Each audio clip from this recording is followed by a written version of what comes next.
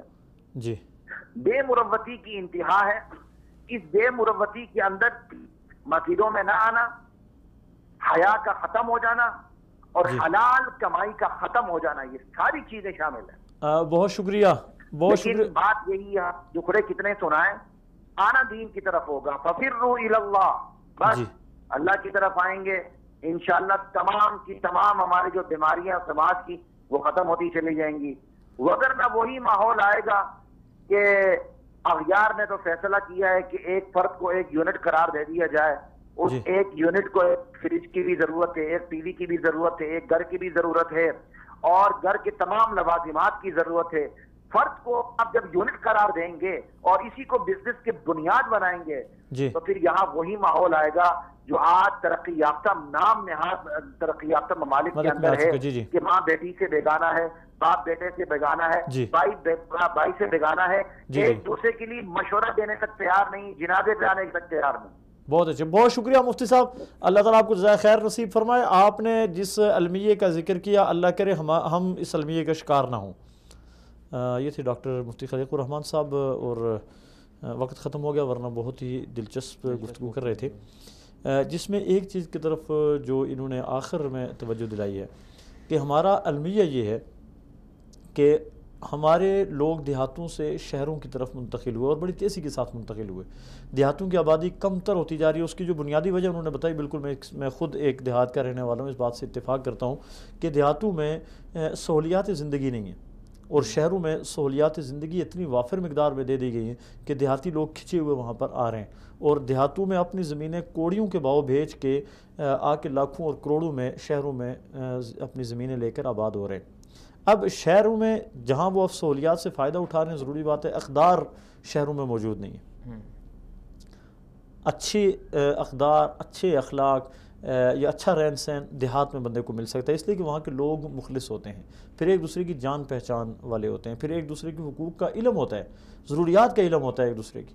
شہر میں آپ کے گھر کے ساتھ جڑی ہوئی دیوار جس کی ہے، اس کو نہیں پتا کہ آپ کون ہیں، آپ کے گھر کی ضروریات کیا ہیں، آپ کو کس چیز کی کس وقت ضرورت ہے، آپ کے گھر میں کیا مسائل ہیں۔ محلے کی عورتوں کو بے شمار ایسے مسائل کا علم ہوتا ہے جو ایک گھر میں اسی گھر میں رہنے والے مردوں کا علم نہیں ہوتا، مردوں کو اس بات کا علم نہیں ہوتا، اور ضرورت کے وقت وہ خواتین دوسری خواتین کی مدد کرتی ہیں، جبکہ یہ چیز شہروں میں بالکل ناپید ہوتی جا رہی ہے۔ یہ ایک واقعی ایک المیہ ہے، شہروں میں بھی یہ ہونا چاہیے، کیونکہ اس وقت ہماری جو اصل جو آبادی ہے، اصل جو ہمارے لوگ ہیں، ٹھیک ہے، ہمیں تفریق نہیں کرنی چاہیے شہروں اور دیہاتوں میں، یہ تو ہمارے جو حکومتی ادارے ہیں ان کی طرف سے ایک بے حسی کا مظاہرہ ہے کہ وہ جو دیہاتوں میں اور شہروں میں انہوں نے تفریق کر دی، اور جس کو جتنا بجٹ ملا اس نے اپنے علاقے میں خرچ کر دیا اور اپنے ہی لوگوں پہ وہ خرچ کرتے رہے۔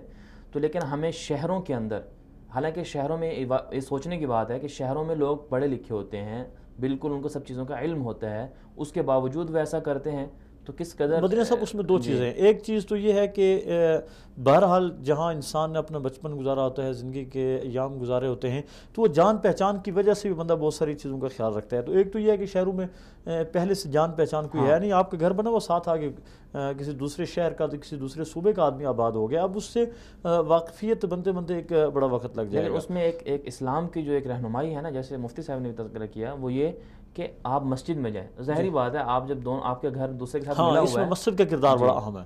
اگر وہ دونوں آدمی، ظاہری بات ہے جب مسلمان ہوں گے، ہمارا اسلامی معاشرہ ہے، جب وہ دونوں مسجد میں جائیں گے وہاں ان کی جان پہچان بنے گی، تو اس سے جو ہے نا ایک دوسرے کے ساتھ جو ہے نا قربت اور میل جول بڑھتی جائے گی، اور اس میں پھر جو ہے نا وہ آہستہ آہستہ ہم ابھی بھی دیکھتے ہیں کہ کتنے لوگ ایسے ہوتے ہیں جو دوسرے شہروں سے دوسرے شہروں میں ٹرانسفر ہو جاتی ہیں ان کی، چلے جاتے ہیں، منتقل ہو جاتے ہیں، جب مسجدوں میں جاتے ہیں تو ایک دوسرے کے قریب ہو جاتے ہیں، پھر اس کے بعد جو ہے ان کو دوسروں کے احوال کا علم بھی ہوتا رہتا ہے۔ اس لیے تو کہا کہ اجتماعیت کا جو ہے وہ اجتماعیت کا جو مظاہرہ ہے وہ مسجد میں ملتا ہے ہمیں، بس میں تو ملتا ہے۔ اس میں اگر ہمیں یہ معاشرے کے اندر، شہروں کے اندر اگر ہمیں اس برائی کو ختم کرنا ہے کہ ہم کس طرح سے اپنے پڑوسیوں کے بارے میں جان سکیں اور کس طرح سے ان سے میل جول رکھ سکیں، کس طرح سے ان کو جو پریشانی ہے، ان کے جو غم ہیں ان میں ہم شریک ہو سکیں، ان کے دکھوں کا مداوع کر سکیں، تو اس کے لیے ہمیں لازمی بات ہے کہ ہمیں مسجدوں کا رخ کرنا ہوگا، مسجدوں کو لازم پکڑنا ہوگا، وہاں جائیں گے تو وہاں ایک دوسرے کے احوال معلوم ہوں گے، پھر اس کے حل کے لیے ہم کوشش کریں گے۔ مدنی صاحب دیکھیں دیہاتی اور شہری زندگی میں تھوڑا سا فرق ہے، جس کی وجہ سے لوگ حقوق کی پاسداری بھی نہیں کرتے، ورنہ پڑوسی کا وہی حق جو دیہات میں متوجہ ہوتا ہے وہی شہر میں متوجہ ہوتا ہے۔ جس طرح حضرت ابو ہریرہ رضی اللہ تعالیٰ عنہ والی بڑی خوبصورت روایت مفتی صاحب نے پیش کی ہے کہ وہ کہتے ہیں کہ رسول اللہ صلی اللہ علیہ وسلم نے یہ فرمایا کہ تم اپنا اگر پڑوسی کوئی دیوار میں کیل گاڑتا ہے یا کھونٹی سی وہ جو لگاتے ہیں اگر لگاتا ہے تو تم اس کو منع نہ کرو۔ اب یہ چیز دیہاتوں میں بالکل اس کا تصور نہیں کوئی منع کرے گا، بے شک دیواریں جڑی ہوں، تو اس لیے کہ اس کو پتہ ہے کہ میرے پڑوسی کی ضرورت ہے، مگر شہر میں اب ہلکی سی آواز تک کوئی برداشت کرنے کے لیے تیار نہیں چاہیے جائے کہ جو آپ کی مشترک دیوار ہے اس مشترک دیوار میں کوئی کونیاں کوئی کیلیں گاڑنا شروع کر دے یا اس طرح کی چیزیں شروع کر دے۔ آپ دیکھیں ہمارے دیہاتوں کے اندر ایک اچھی روایت ہے، کہتے ہیں دیہاتی خالص لوگ ہوتے ہیں اور بہت مخلص ہوتے ہیں، بالکل حقیقت ہے۔ اب دیکھیں آج بھی ہمارے دیہاتوں کے اندر ہمارے جو دیہی علاقے ہیں وہاں پر یہ تصور پایا جاتا ہے کہ لوگ عورتیں جو ہیں ایک دوسرے گھروں سے آٹا لیتی ہیں اور کھانے پینے کی دوسری چیزوں تک تبادلہ کرتی رہتی ہیں، اور رمضان کے مہینے میں ہم نے دیکھا اپنے گھروں میں دیکھا، دیہاتوں میں، بلکہ اب دیہاتوں میں بھی یہ چیز کم ہو گئی، لیکن کچھ عرصہ پہلے 10 20 30 سال پہلے ہم نے دیکھا کہ دیہاتوں میں افطاری کے وقت ہر طرف چھوٹے بچے اپنے ہاتھوں میں چیزیں اٹھائے، ادھر سے بچہ ادھر جا رہا ہے، ادھر سے ادھر آ رہا ہے، ایک گھر سے دوسرے میں تیسرے میں، اور ایک ایک بچے نے ٹرے میں 6 6 8 8 چیزیں اٹھائی ہوتی تھی کہ یہ آپ کے گھر کا، یہ فلاں کے لیے، یہ فلاں کے لیے، یہ فلاں کے لیے۔ اس میں صرف یہ نہیں ہے کہ حق پورا ہو رہا ہے، اس سے آپس کی جو محبت بنتی ہے۔ ہاں جی بالکل۔ ہمارے یہاں ایک اور بھی بڑی عجیب خوبصورت روایت ہے، میں اس پروگرام میں شیئر کرنا ضروری سمجھتا ہوں کہ وہ بہت ہی پیاری روایت ہے کہ جب کسی گھر سے کوئی چیز آتی ہے تو برتن خالی واپس نہیں بالکل، اس میں گھر میں کوئی چیز بھی ہو، اگر کچھ بھی نہیں ہے چینی ڈال کے بھیج دیتے ہیں، گڑ ڈال کے بھیج دیتے ہیں، کوئی ایسی چیز ضرور کوئی فروٹ ڈال کے بھیج دیتے ہیں، لیکن معیوب سمجھا جاتا ہے کہ پڑوسی کے گھر سے کوئی برتن آیا، اس میں کوئی چیز آئی آپ کے گھر، آپ خالی برتن اس کے گھر بھیج دیں، یہ بہت ہی زیادہ معیوب سمجھا جاتا ہے۔ جی بالکل، کیا خوبصورتی ہے یہ۔ آپ ایسے اسی طرح آپ دیہاتوں کا ایک اور جو روایت ہے اس کا مظاہرہ کریں، ابھی بھی جتنے بھی ہمارے لوگ شہروں میں مقیم ہیں تو جنازوں کے وقت جب لوگ مر جاتے ہیں تو آپ تصور کریں، فرض کریں کہ آپ کراچی میں رہتے ہیں تو صرف آپ کے گلی والے ہی بہت مشکل سے آپ کے جنازے میں شریک ہو پاتے ہیں، لیکن جب آپ دیہات میں اگر رہتے ہیں تو وہاں کے جنازوں میں آپ تصور کریں کہ دور دور کے لوگ جو ہیں وہ آپ کے غم میں شریک ہوتے ہیں، آپ کے پاس آتے ہیں، آپ کے تعاون کرتے ہیں۔ بالکل۔ تو اور اسی طرح اگر آپ دیکھیں، اگر اسلام آباد میں آپ رہتے ہیں تو اسلام آباد کے بارے میں جیسے لوگ کہتے ہیں اور مشہور بھی ہے کہ عید کے دنوں میں بالکل سنسان ہو جاتا ہے، بالکل ویران ہوتا ہے۔ عام دنوں میں بھی لوگ اس قدر جو ہے دنیا کی بھاگ دوڑ میں اس قدر مصروف ہو گئے ہیں کہ ان کو پرواہ ہی نہیں ہے، حتیٰ کہ بچوں تک کی پرواہ نہیں ہے، پڑوسیوں میں کیا وہ خبر گیری کریں گے۔ جی تو مدنی صاحب یہ جو مطلب پڑوسیوں کے حقوق ہیں، نبی صلی اللہ علیہ وسلم نے بھی اس میں بہت سارے تاکید فرمائی کہ پڑوسیوں کے حقوق ادا کرو۔ جس طرح مفتی صاحب نے کہا کہ 3 مرتبہ صلی اللہ علیہ وسلم نے کہا کہ وہ ایمان والا نہیں ہے، وہ ایمان والا نہیں ہے جس کی لا یؤمن جارہ بوائقہ، جس کے شر سے اس کے پڑوسی محفوظ نہ ہوں۔ تو بسا اوقات یہ ہوتا ہے کہ ایک پڑوسی بہت زیادہ پریشان کر دیتا ہے اور وہ پڑوسی اچھا نہیں ہوتا ہے، اس کا حل شریعت میں کوئی موجود ہے؟ ہاں بالکل صحیح بات ہے کہ عام طور پر ایسا ہوتا ہے کہ انسان خود تو اچھا ہوتا ہے، وہ اپنی طور پر کوشش کرتا ہے کہ میں پڑوسی کے ساتھ بہتر اور بھلائی والا سلوک کروں، خیر خواہی کروں اس کے ساتھ، لیکن اس کا جو پڑوسی ہے وہ باز نہیں آتا۔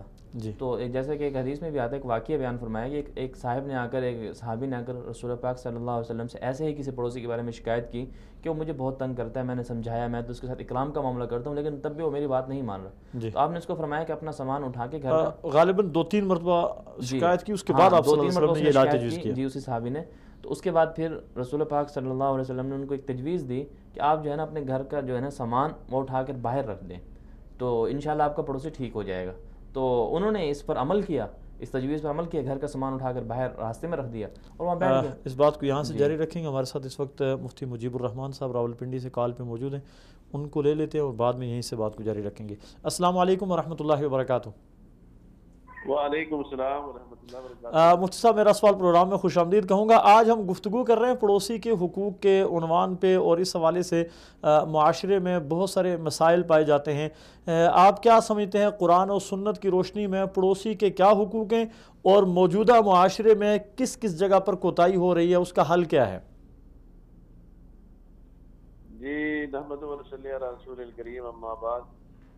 جی اسلام میں تو پڑوسی کے حقوق کی اتنی طرح تاکید آئی ہے کہ اللہ کے نبی صلی اللہ علیہ وسلم نے فرمایا کہ جبرائیل امین پڑوسی کے حقوق کی تاکید کے لیے اتنی دفعہ تشریف لائے اور اتنی آپ نے تاکید فرمائی کہ مجھے ڈر ہونے لگا کہ کہیں پڑوسی کو وراثت میں حقدار نہ بنا دیا جائے۔ جی، اس حد تک یعنی اللہ کے نبی صلی اللہ علیہ وسلم کو تاکید کی گئی جی، پڑوسیوں کے حقوق کے تحفظ کے لیے۔ بے شک۔ اس کی اصل بنیادی وجہ یہ ہے کہ اسلام کیونکہ ایک ایسا دین ہے جو بھائی چارے کا، باہمی اخوت کا اور باہمی یکجہتی کا ایک دین ہے، جو معاشرے کو جوڑنے کے لیے آیا ہے، بے شک، اور معاشرے کے جوڑ کے لیے یہ ایک بنیادی اکائی ہے کہ آپ کا اپنے پڑوسیوں کے ساتھ جوڑ ہو۔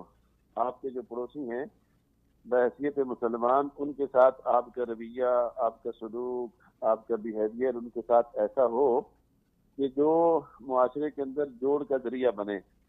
ایک دفعہ حضور نبی کریم صلی اللہ علیہ وسلم تشریف فرما تھے، اور ایک دم آپ اٹھ کے بیٹھ گئے اور آپ نے 3 دفعہ یہ قسم اٹھائی، واللہ لا یؤمن، واللہ لا یؤمن، واللہ لا یؤمن، اللہ کی قسم وہ مومن نہیں ہو سکتا، اللہ کی قسم وہ مومن نہیں ہو سکتا، اللہ کی قسم وہ مومن نہیں ہو سکتا۔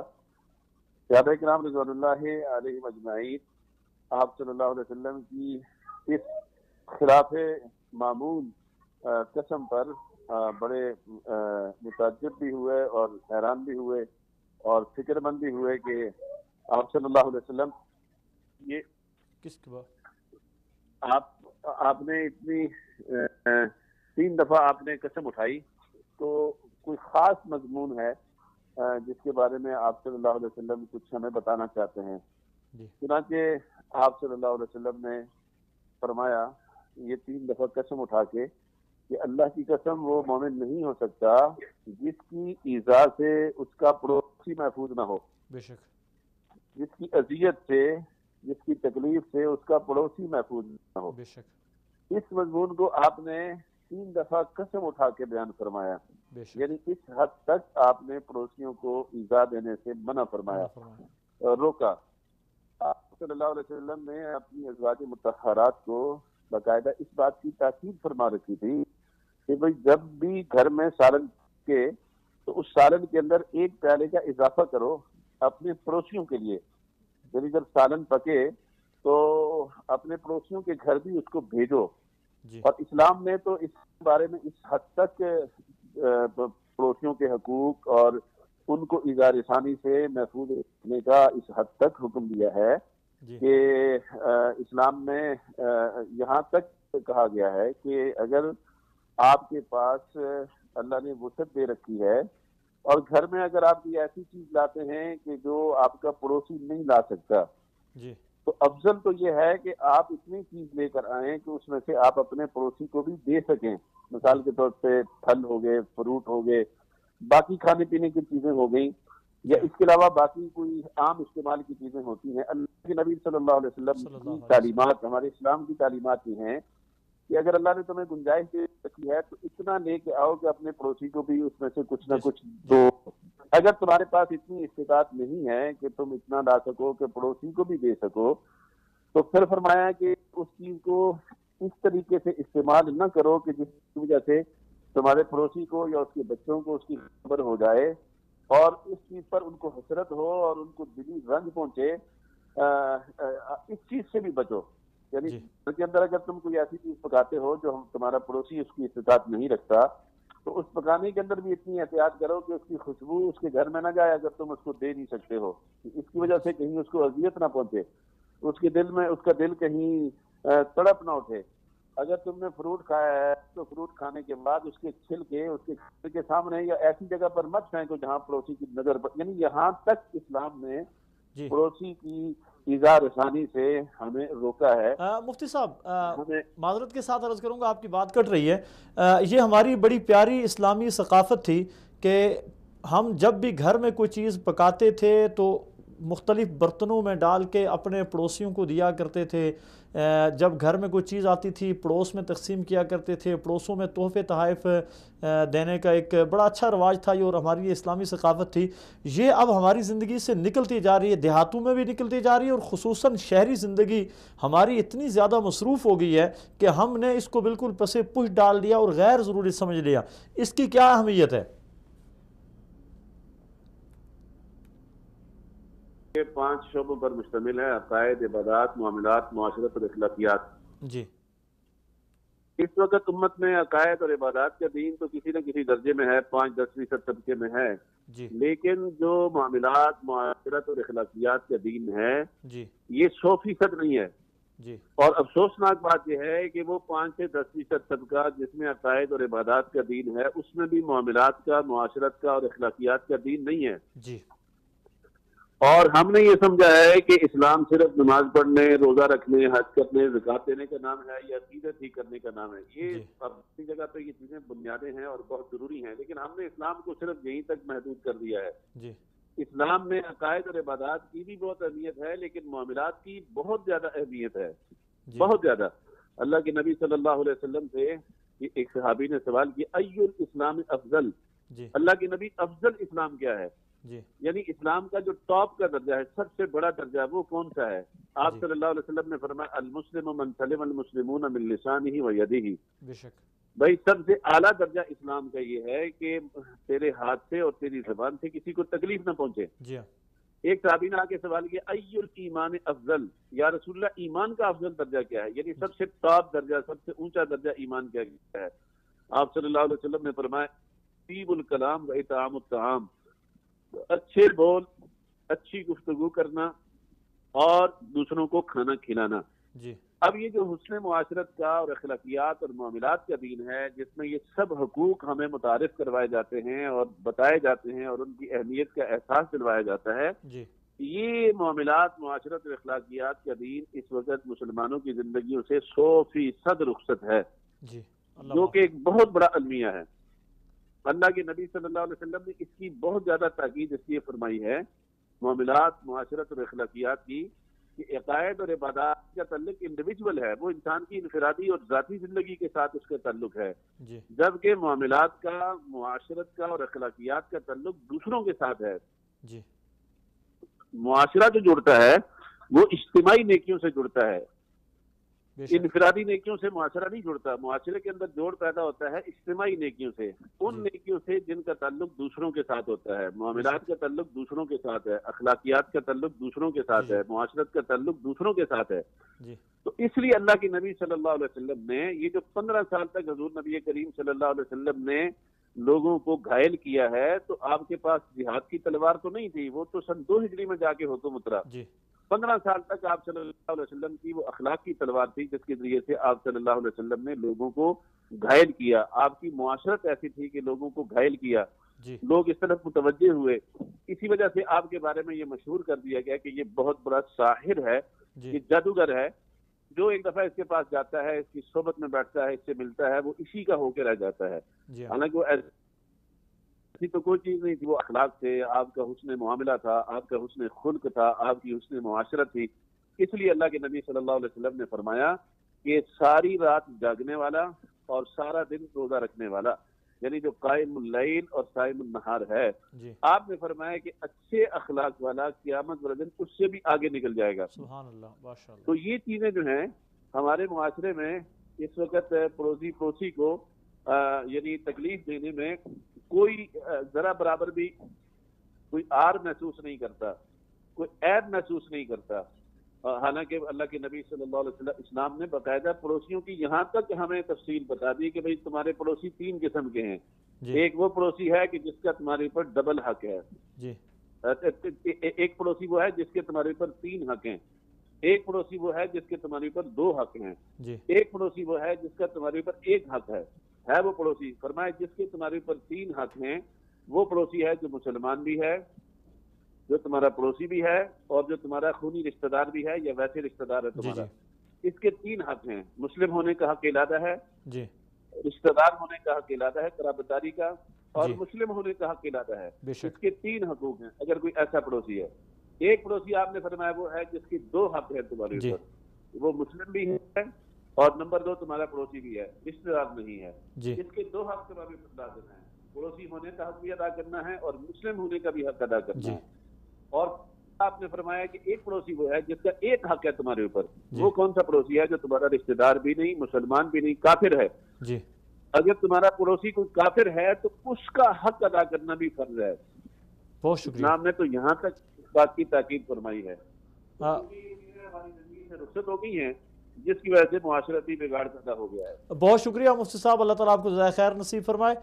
بہت پیاری آپ نے گفتگو کی اور بہت سارے جو حقوق آپ نے بیان کیے، یقیناً معاشرے میں اس بات کی ضرورت ہے کہ معاشرے میں اس حوالے سے آگاہی پیدا کی جائے۔ یہ تھے مفتی مجیب الرحمان صاحب اور بڑی مدلل گفتگو کر رہے تھے۔ ہمارے پاس وقت کم تھا ورنہ یقیناً ان کی کال کو جاری رہنا چاہیے تھا۔ تو مفتی صاحب نے ایک چیز جو جس طرح 3 پڑوسیوں کے حقوق میں 3 درجات اللہ کے رسول صلی اللہ علیہ وسلم نے بیان کیے، ان 3 درجات میں ایک درجہ کافر کا بھی بتایا، یعنی اگر کافر پڑوسی ہے تو اس کافر پڑوسی کو بھی اس کا بھی حق ایک پڑوسی ہونے کی حیثیت سے آپ کی طرف متوجہ ہوتا ہے۔ جی بالکل۔ تو یہ اسلام کی خوبصورتی ہے کہ اسلام جو ہے دیگر ادیان والوں کو بھی یہ اس بات کی تلقین کرتا ہے کہ وہ دوسروں کے ساتھ کس طرح سے بہتر معاملہ کریں۔ تو یہ اسلام کی خوبصورتی ہے، انتہائی خوبصورتی ہے۔ اس میں ہم عام طور پر یہ دیکھتے ہیں کہ ہمارے ارد گرد اگر کوئی دوسرے مذہب والا موجود ہے، جی کہ اگر کوئی عیسائی ہے یا کوئی اگر یہودی ہے، یہودی تو خیر ہمارے معاشرے میں نہیں ہے، خیر جہاں بھی ہمارا واسطہ اگر پڑے، مسلمانوں کے پاس کسی اگر جگہ کوئی پڑوسی ہندو ہو ہے، سکتا جو ہے بھی ہے، تو ہمیں ان کے حقوق کا خیال رکھنا ہے جو پڑوسی ہے۔ اب وہ بنیادی طور پر ہم دیکھا یہ جاتا ہے کہ پڑوسیوں کے ایسے کون سے حقوق ہیں جن کا ہمیں خاص طور پر خیال رکھنا چاہیے، یا ایسی کون سی چیزیں ہیں جن سے پڑوسیوں کے حق تلفی ہوتی ہے۔ تو اس میں بہت سی چیزیں ہیں، بہت سے اسباب ہیں۔ صاحب اس کو یہیں سے پھر جاری رکھیں گے، ایک کال ہے لے لیتے ہیں ہم۔ علامہ میر اشتیاق صاحب ایڈوکیٹ موجود ہیں ہمارے ساتھ تحریک منہاج القرآن سے۔ السلام علیکم ورحمۃ اللہ وبرکاتہ۔ وعلیکم السلام ورحمۃ اللہ وبرکاتہ۔ میر اشتیاق ایڈوکیٹ صاحب بہت شکریہ، آپ ہمارے پروگرام میں تشریف لائے۔ آج ہم گفتگو کر رہے ہیں پڑوس کے حقوق کے عنوان پہ۔ اس سے پہلے بھی ہمارے دوست احباب نے بڑی پیاری گفتگو کی ہے۔ اسلام ایک دین فطرت ہے اور اس نے تمام حقوق کو بڑا کھول کھول کر بیان کیا۔ پڑوس کے حقوق بھی یقیناً اسلام نے بیان کیے۔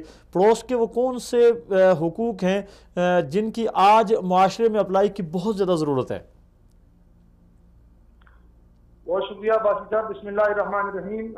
جس طریقے سے آپ نے خود ہی اپنے سوال میں وضاحت فرما دی کہ اسلام دین فطرت ہے اور اس نے تمام اقسام کے حقوق کو بڑے جامع اور بڑے مفصل انداز میں بیان فرمایا ہے۔ جی پڑوسی کے حقوق ان حقوق میں سے ایک پورشن ہے اس کا جو اسلام نے جامع حقوق بیان فرمائے ہیں۔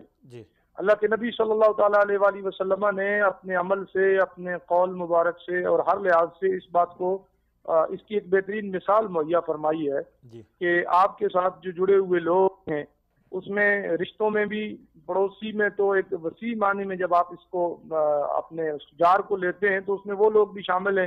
علماء نے اس وضاحت کی ہے کہ جو آپ کے ساتھ سفر میں آپ کے قریب بیٹھے ہیں، آپ کے ساتھ کسی اور مجلس میں آپ کے آس پاس بیٹھے ہیں، یا وہ رہائش میں مسکن میں آپ کے دائیں بائیں رہنے والے لوگ ہیں، وہ سب آپ کے پڑوسیوں میں آتے ہیں۔ تو ان لوگوں کی بنیادی انسانی حقوق ہیں، ان کا خیال رکھنے سے لے کر جو آسائشیں اللہ تعالیٰ کی طرف سے ہمیں میسر ہیں ان میں ان کو شریک بنانا یا ان تک اس کا فیض اور اس کا جو استفادہ ہے وہ پہنچانا، یہ ساری چیزیں شامل ہیں۔ بے شک کہ جو اللہ تعالیٰ نے ہمیں آسائشیں اور سہولیات اور جو جن انعامات سے نوازا ہے ان میں ان کا حق ہے، اور اگر اس میں آپ بالکل کم تر پوزیشن پہ آ جائیں تو وہ کم از کم ان کا یہ حق تو مسلمہ ہے کہ انہیں ہماری طرف سے کوئی بھلائی پہنچے یا نہ پہنچے کسی قسم کی تکلیف نہیں پہنچنی چاہیے۔ علامہ صاحب تھوڑا سا اس چیز کی وضاحت فرمائیے گا کہ آج کل چاہے جائے کہ ہم پڑوس کے حقوق کا خیال رکھیں، ہم سے بہت زیادہ کوتاہی، اپنے قریبی رشتہ داروں کے حقوق کی بہت ساری کوتاہی ہو رہی ہے، اور خصوصی طور پہ جو نفسا نفسی کی کیفیت ہے، ہر انسان جلدی میں ہے، اور ہر انسان یوں ہے کہ جیسا اس کے پاس وقت ہی نہیں ہے۔ شہروں اور دیہاتوں کی زندگی میں بھی بہت سارا اختلاف آ گیا، دیہاتوں میں پھر بھی کسی نہ کسی حد تک اپنے قریبی رشتہ داروں یا پڑوسیوں کے حقوق کا خیال رکھا جاتا ہے، شہر میں تو اس بات کا علم ہی نہیں ہوتا کہ میرا پڑوسی ہے کون۔ تو یہ ایک بہت بڑا گیپ پیدا ہو گیا مسلم معاشرے میں، اس گیپ کو آپ کس نظر سے دیکھتے ہیں اور اس کا حل کیا ہمارے پاس؟ دیکھیں جی، حل تو ہر دور میں اسلام کی وہ آفاقی تعلیمات ہی ہیں جن کو اپنا کر ہم ہر قسم کے مسائل سے چھٹکارا پا سکتے ہیں۔ آپ نے بات کی کہ رشتوں کی یا اپنے جو تعلقات ہیں وہ کمزور پڑ گئے ہیں، اس کا تو ایک تو بڑی زبردست قسم کی مثال کسی شاعر نے کیا زبردست دی ہے کہ ہے دل کے لیے بہت مشینوں کی حکومت، احساس مربت کو کچل دیتے ہیں حالات۔ ایک تو ہم اتنے سے ہو کے رہ گئے ہیں کہ ہمارے پاس فرصت ہی نہیں ہے۔ آپ دیکھتے ہیں ایک گھر کے اندر 6-8 افراد بیٹھے ہیں، یہ ایک میں کی طرف اشارہ کر رہا ہوں، حل تو پھر اس کا وہی ہے جو اللہ کے نبی صلی اللہ علیہ وسلم نے ہمیں تعلیم فرمایا ہے۔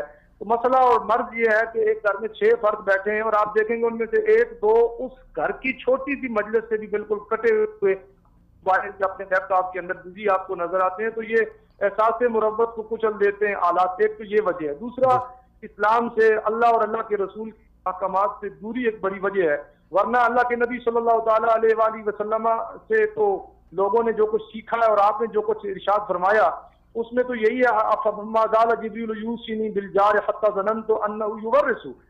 اللہ کے نبی صلی اللہ علیہ وسلم فرماتے ہیں کہ مجھے تو جار یا اپنے اڑوس پڑوس، اب مجھے بتائیے نا کہ جو بندہ پڑوس میں رہتا ہے یا آپ کے ساتھ بیٹھا سفر کر رہا ہے یا آپ کے ارد بسنے والے کے بارے میں اتنی تاکید آئی کہ نبی صلی اللہ علیہ وسلم کو گمان ہونے لگا کہ شاید اسے جو ہے نا وہ وارث بنا دیا جائے یا وراثت میں حصہ دار بنا دیا جائے۔ وہ جو آلریڈی وراثت میں حصہ دار ہیں، وہ لوگ جن کا خون کا اور جن کا رشتہ اور جن کا معاملہ اتنا اقرب ہے کہ اللہ کے نبی صلی اللہ علیہ وسلم فصلنی وصلہ اللہ، یہ رحم جو ہے یہ معلقۃ بالعرش تقول، رحم کا جو رشتہ ہے وہ اس طرح اللہ کی بارگاہ میں کہتا ہے یا اللہ جس نے مجھے جوڑا تو اس کو جوڑ، وہ اللہ سے جڑے، اور جو مجھے قطع کرتا ہے، ہیلو جی جی جی جی آ رہی آواز آپ کی، جس نے مجھے کاٹا اللہ اسے کاٹے۔ یعنی رحم کا تو معاملہ پڑوسی یا عام مسلمان سے بہت بڑھ کر ہے۔ خون کے جو رشتے ہیں، اللہ کے نبی صلی اللہ علیہ وسلم کے فرمان پاک کا ہمیں سرکار نے فرمایا کہ جو خون کے قطع کرتا ہے، جو قطع نہیں کرتا ہے، وہ ہم میں سے نہیں ہے۔ بے شک اب ان تعلیمات کو سامنے رکھ کر یہ صرف زبان کی حد تک ماننے نہیں، دل سے تسلیم کرتے ہوئے جو بندہ آگے بڑھتا ہے۔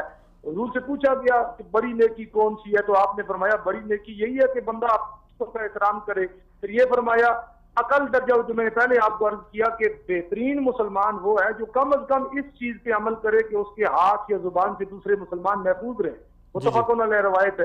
اسی طریقے سے آپ جب دیکھیں تو سرکار علیہ الصلوۃ والسلام، بلکہ اوورآل آپ سر دین کو دیکھیں نا باقی صاحب، جی ہاں، میں یہ سمجھتا ہوں کہ دین کا 90% پورشن حقوق کے اوپر مبنی ہے، اور یہ سارے کا سارا ہمارے معاملات کو، جو ہمارے رشتے ہیں، جو تعلقات ہیں، معاشرت جو ہے اس کے متعلقہ ہے۔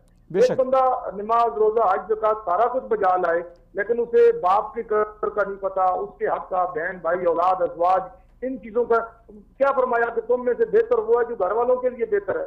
پھر فرمایا گیا کہ بہتر وہ ہے جو دوسرے معین کو الناس، جو لوگوں کے لیے نفع بخش ہے اور بہتر ہے۔ تو ان چیزوں کو بس ڈس آرڈر ہوئی ہیں، ہمیں مینج کرنے کی ضرورت ہے۔ ہر ایک چیز کو اس کی جگہ پہ رکھ کے جب دیکھیں گے تو میرے خیال میں یہ معاشرہ ہمارا ایک مدنی معاشرہ بن سکتا ہے، اور وہی برکات ہمیں میسر آ سکتی ہیں جو اللہ کے نبی صلی اللہ علیہ وسلم کے صحابہ کے معاشرے کو میسر تھی۔ علامہ صاحب یہ بتائیے گا کہ پڑوس کے حقوق سے متعلق یا دیگر اجتماعی زندگی کے جتنے مسائل ہیں اس میں مسجد کا کیا کردار ادا ہو سکتا ہے؟ بہت اچھا سوال کیا آپ نے عبادی صاحب۔ بات یہ ہے کہ مسجد مسلمانوں کا وہ بنیادی مرکز ہے جو تمام کے تمام مسائل کے حل کی بھی جگہ ہے، اور مسلمانوں کا ایک ایسا سوشل ایک سینٹر ہے کہ جہاں سے ہمارے قوانین بھی پنپتے ہیں اور وہ ملتے ہیں، اور اس کے ساتھ ساتھ ایک اچھی معاشرت بنتی ہے۔ اجتماعی جمعے کی نماز لے لیں، عید کی لے لیں، یا آپ روزمرہ کی 5 نمازوں کو لے لیں، اس کا بنیادی مقصد اللہ تعالیٰ تو شارک سے قریب ہے، وہ تو گھر بھی نماز پڑھنے یا اس کو ندا کرنے والوں کو سنتا بھی ہے، ان کی نماز سے بھی واقف اور آگاہ ہے. جی. تو مجھے کوئی بندہ یہ سمجھا دے کہ پھر مسجد میں آ کر با اہتمام خاص ورکعوا مع الراکعین کے لیے جو حکم ارشاد فرمایا وہ اس کا کیا معنی اور ہو سکتا ہے؟ جی. پانچواں اس کے کہ اللہ تعالیٰ صرف کافروں کو طاقت دکھانا چاہتا ہے یا یہ بتانا چاہتا ہے کہ اتنے بندے اکٹھے ہو میری نماز پڑھ رہے ہیں؟ قطعاً ایسا ہرگز نہیں ہے، بلکہ لوگ اکٹھے ہوں، آپس میں ان کی محبت بڑھے. اسی لیے مسافہ کرنے کے بھی فضائل احادیث میں بیان ہوئے، معانقہ کرنے کے، ایک دوسرے کے قریب بیٹھنے کے، مسکرا کر دیکھنے کو صدقہ قرار دیا گیا. تو یہ ساری چیزوں کو آپ جب ان کا جامع مطالعہ کر کے ایک نظر سے دیکھتے ہیں، مسجد کا جو بنیادی کردار ہے وہ ایک صحت مند معاشرہ، ایک اخوت اور مساوات اور محبت اور مودت والا معاشرہ قائم کرنا اس کا مقصد ہے کہ بھئی آپ لوگ اکٹھے ہو کے نماز پڑھیں گے، ایک دوسرے کے دکھوں سے آگاہ ہوں گے، ایک دوسرے کے دکھ سکھ میں شریک ہوں گے. پھر ترغیب بھی دلائی اس بات کی کہ جو کسی مسلمان کی کسی بندے کی حاجت میں لگ جاتا ہے اللہ تعالیٰ اس کی حاجت میں لگ جاتا ہے. یہ ترغیبات کے ساتھ جب کوئی بندہ مسجد جاتا ہے وہ کسی کو پرابلم میں دیکھے گا، کسی نمازی کو مس پائے گا، اس کی عیادت کرے گا. تو بنیادی طور پر مسجد تو ہمارا ایسا مرکز ہے کہ جس سے کہ سارے کی ساری حسن معاشرت کا جو تعلیمات ہیں وہ نہ صرف یہ کہ حاصل ہوں گی بلکہ ان کی عادت بنے گی، اس طرف ایک رغبت ملتی ہے. علامہ صاحب یہ بڑا اہم کردار ہے. جو مسجد کے خطباء ہیں اس حوالے سے ان کا بھی کردار بڑا اہم ہے. آج کل ایک ہی بہت اچھی بات جی بہت ہی اچھی بات کی. میں اسی طرف آنا چاہ رہا تھا کہ ہمارے ہاں لوگ الجھے ہوئے بڑی بالکل حاصل قسم کی باتوں میں ایسی بحث چھیڑ دیتے ہیں مساجد کے منبر پر. ائمہ کرام میں دردمندانہ اپیل کروں گا ہاتھ جوڑ کے کہ ہمیں اسلام کی ان بنیادی محبت، امن، اخوت والی تعلیمات کو اجاگر کرنے اور منبر سے بیان کرنے کی ضرورت ہے جن سے ایک صحت مند اور ایک مجتمع قسم کا معاشرہ، ایک متحد قسم کا معاشرہ وجود میں آ سکے. بہت شکریہ. اصل میں نبی علیہ بات مکمل کریں. میں یہی کہہ رہا تھا کہ سرکار علیہ السلام نے بھی انہی چیزوں پر زیادہ زور دیا ہے. جن مباحث کو ہم نے چھیڑ دیا ہے وہ اگر پچھلے 1400 سالوں میں سیٹل نہیں ہوئی تو آگے بھی سیٹل ہونے والی نہیں ہے. بالکل قسم کی بحث جو امت کو مزید تفرقے میں ڈالتی ہیں ان سے بچ کر امت کی وحدت کو قائم کرنے کے لیے میرے خیال میں نبی علیہ السلام کی اخلاقیات کی تعلیمات کو رواج دینے کی اور زیادہ بیان کرنے کی ضرورت ہے. بہت شکریہ علامہ صاحب. اللہ تعالیٰ آپ کو جزائے خیر نصیب فرمائے. علامہ صاحب کی گفتگو بڑی پیاری گفتگو تھی اور بڑی جاندار گفتگو تھی. ہم بھی اپنے پروگرام کے آخر میں میرے خیال میں معاشرے کے بہت سارے مسائل میں مسجد کے کردار کے عنوان پہ اگر تھوڑی سی گفتگو کر لیں تو زیادہ بہتر نہیں ہوگا کہ مسجد پڑوسیوں کے حقوق سے متعلق بھی اور دیگر بہت سارے معاشرتی مسائل سے آگاہی کے حوالے سے مسجد کیا کردار ادا کر سکتی ہے. جی بالکل، جیسے کہ ہمارے مہمانوں نے بھی کہا، مفتی صاحب نے بھی کہا، اور اس میں واقعی مسجد جو ہے ایک ہمارا سوشل سینٹر ہے، لوگوں کو ملنے کا اور لوگوں کے جو مسائل ہیں ان کے حل کی بھی ایک بہترین جگہ ہے. اور اس میں حقیقت یہ ہے کہ مسلمان کو مسجد سے جڑا رہنا چاہیے. آج ہمارے یہاں المیہ یہ بن چکا ہے کہ مسجدوں میں صرف وہ لوگ آتے ہیں جو بڑی عمر کے ہوتے ہیں. تو عام جو نوجوان ہیں، عام جو لوگ ہیں، حالانکہ نماز تو سب پر فرض ہے، نماز تو ہم سب کی ایک پہچان ہے، ضروری ہے، ہم اس کی ادا نہیں کرتے. اگر جمعے میں بھی آتے ہیں تو جمعے میں بھی عین وقت پہ آتے ہیں اور نماز کے فوراً بعد چلے جاتے ہیں. تو یہ بھی ایک بہت بڑا المیہ ہے. اور اسی طرح عیدین میں بھی ہم فوراً گھر جانے کی کوشش کرتے ہیں. تو ان چیزوں میں سب سے جو بہترین بات ہے کہ مساجد کے اندر جیسے نماز ہوتی ہے، نمازوں کا اہتمام ہوتا ہے، اسی طرح جو علماء ہیں ان کو چاہیے کہ وہ درس قرآن، درس حدیث، یہ اس طرح کے جو دینی اجتماعی جو پروگرام ہیں ان کو منعقد کرنے کی بھی کوشش کریں. اور کوشش یہ کریں کہ تاکہ لوگوں کے جو معاشرتی مسائل ہیں اور لوگوں کے جو مسئلے ہیں اور لوگوں کی جو پریشانیاں ہیں ان کے حل کے لیے کوئی آپس میں جو ہے نا مجلس رکھی جائے جس میں لوگوں کے حل، ان کے جو مسائل ہیں ان کا حل پیش کیا جائے. بہت اچھی بات ہے. اصل میں اس دو بڑی وجوہات ہیں. ایک تو یہ ہے کہ ہمارے ہاں جو مساجد میں ائمہ حضرات ہوتے ہیں وہ ان مسائل کا صحیح طرح سے ادراک نہیں کر سکتے جن مسائل کی ضرورت ہے کہ معاشرے میں ان پہ زور دیا جائے. اور دوسری بات یہ ہے کہ چونکہ مساجد میں جو علماء حضرات ہیں یا جو خطباء حضرات ہیں ان کی آمدن اتنی کم ہوتی ہے کہ وہ اس آمدن میں رہ کے پوری توجہ اپنے منصبی فرض کی طرف نہیں دے سکتے. ضروری بات ہے انہوں نے اپنا روزگار چلانے کے لیے ادھر ادھر ہاتھ پیر مار رہے ہوتے ہیں, ان کی صلاحیتیں وہاں لگتی ہیں. تو میرے خیال میں معاشرہ کردار ادا کرے کہ ان کو معاشی طور پہ مضبوط کرے, اور علماء حضرات, خطباء حضرات اس بات کا کردار ادا کریں کہ وہ معاشرے کو وہ چیز دیں جس کی معاشرے کو ضرورت ہے. معاشرے کو فرقہ واریت کی ضرورت نہیں ہے جی, معاشرے کو تفرقے والی تقریروں کی ضرورت نہیں ہے, معاشرے کو اس بات کی ضرورت نہیں کہ معاشرے میں رہنے والا کون کافر اور کون مسلم ہے.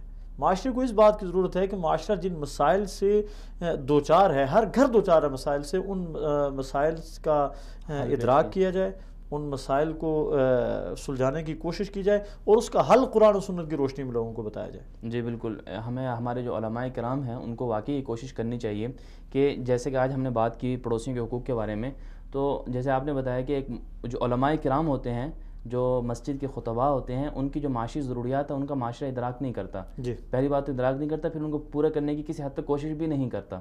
تو جیسے علماء کو چاہیے, خطباء کو چاہیے کہ وہ معاشرے کے لوگوں کا ادراک کریں, ایسے ہی معاشرے کو بھی چاہیے کہ وہ ان کی ضروریات کا ادراک کریں. میں آپ نے بتایا کہ ابھی پروگرام کا آخر ہے, اس میں یہ بتانا ضروری سمجھتا ہوں کہ پڑوسیوں کے حقوق کیسے بہتر ہو سکتے ہیں, اور اس کے بارے میں رسول پاک صلی اللہ علیہ وسلم نے کیا کچھ ارشاد فرمایا, جس کا ہم خلاصہ ہم پیش کرتے ہیں. حدیث پاک کے اندر طبرانی کی روایت ہے حضرت معاویہ رضی اللہ تعالیٰ عنہ سے, اس میں رسول پاک صلی اللہ علیہ وسلم نے پڑوسیوں کے تقریباً 8 حقوق بیان فرمائے, جس میں آپ صلی اللہ علیہ وسلم نے فرمایا کہ پڑوسی کا تم پر یہ حق ہے کہ اگر پڑوسی کسی بیماری میں مبتلا ہو جائے تو اس کی عیادت جا کر کی جائے. جی, ٹھیک ہے. اور اسی طرح دوسرا حق یہ بیان فرمایا اگر اس کا انتقال ہو جائے تو اس کے جنازے میں شرکت کی جائے. اور تیسرا حق یہ بیان فرمایا کہ اگر کسی ضرورت وغیرہ سے اگر کوئی پڑوسی آپ کا قرض مانگے تو اس کی ضرورت کو پورا کرنے کے لیے اس کو قرض ادا کیا جائے. اب دیکھیں معاشرے کے اندر کس قدر کوتاہی ہے کہ دونوں طرف سے. پہلی بات تو ہے کہ قرض نہیں دیا جاتا, اگر قرض دیا جاتا ہے تو جس کو دیا جاتا ہے وہ واپس نہیں کرتا. تو اس سلسلے میں دونوں طرف سے جو ہے نا کوتاہی ہیں اس کو دور کرنا چاہیے. اسی طرح چوتھا حق رسول پاک صلی اللہ علیہ وسلم نے یہ فرمایا کہ اگر کوئی آپ کا پڑوسی برا کام کرے تو اس کی پردہ پوشی کی جائے. جی, اور پانچواں حق یہ ارشاد فرمایا کہ اگر اس کو کوئی نعمت ملے تو اس کو مبارکباد دی جائے. کہ بچہ اگر اس کو اللہ تعالیٰ نے گھر میں بچے کی نعمت سے نوازا, کسی بھی نعمت سے, تو اس کو مبارکباد دی جائے. چھٹا حق رسول پاک صلی اللہ علیہ وسلم نے ارشاد فرمایا کہ اگر آپ کا پڑوسی کسی مصیبت کا شکار ہو جائے تو اس کو جا کے دلاسا دیا جائے, اس کے حل کے لیے کوشش کی جائے. ساتواں حق یہ ارشاد فرمایا کہ اپنی عمارت کو اپنے پڑوسی کی عمارت سے زیادہ اونچا نہ کیا جائے کہ کہیں اس کو تکلیف ہو یا اس کے ہوا یا اس کو دیگر چیزوں کی وجہ سے کوئی پریشانی کا معاملہ ہو. بہت اچھے. اسی طرح آٹھواں حق رسول پاک صلی اللہ علیہ وسلم نے ارشاد فرمایا کہ جو آپ گھر میں سالن پکاتے ہیں یا گھر میں فروٹ لاتے ہیں, کوئی اس طرح کی چیز ہے, کہیں آپ کی وہ ہانڈی کی مشک جو ہے وہ آپ کے پڑوسی کو تکلیف کا باعث نہ بنے, اس کا بھی خیال رکھا جائے. بہت اچھا. یہ بنیادی طور پر رسول پاک صلی اللہ علیہ وسلم نے 8 صاحب حقوق کو بیان ہمارے فرمایا. پاس وقت ختم ہوا, ورنہ یہ بہت پیاری گفتگو تھی آپ کی آخر میں, جو آپ نے جسے کہہ سکتے ہیں کہ ہم 8 نکات آپ نے بیان کیے پیغمبر صلی اللہ علیہ وسلم نے جو پڑوسیوں کے حق کے حوالے سے کہے. بہت پیاری بات ہے. ناظرین محترم, یہاں ہمارے پروگرام کا وقت ختم ہو جاتا ہے. پڑوسی کے کیا حقوق ہے, اس عنوان پہ آج کھل کر بات کی ہمارے معزز مہمانوں نے. رسول اللہ صلی اللہ علیہ وسلم جو دین لے کر آئے تھے وہ سراسر بھلائی ہے, سراسر خیر ہی ہے. اور آپ صلی اللہ علیہ وسلم کے ارشاد خیر الناس من ینفع الناس, لوگوں میں بہترین وہ ہے جو لوگوں کے نفع کا کام کرے, اپنے پڑوسیوں کے ساتھ اچھا برتاؤ کریں, پڑوسیوں کے حقوق کا خیال رکھیں. بس اوقات بہت چھوٹی چھوٹی چیزیں ہوتی ہیں, وہ پڑوسی کا حق ہوتا ہے اور ہمیں اس بات کا علم نہیں ہوتا. اللہ تبارک و تعالی ہمارا حامی و ناصر ہو. والسلام علیکم ورحمۃ اللہ وبرکاتہ.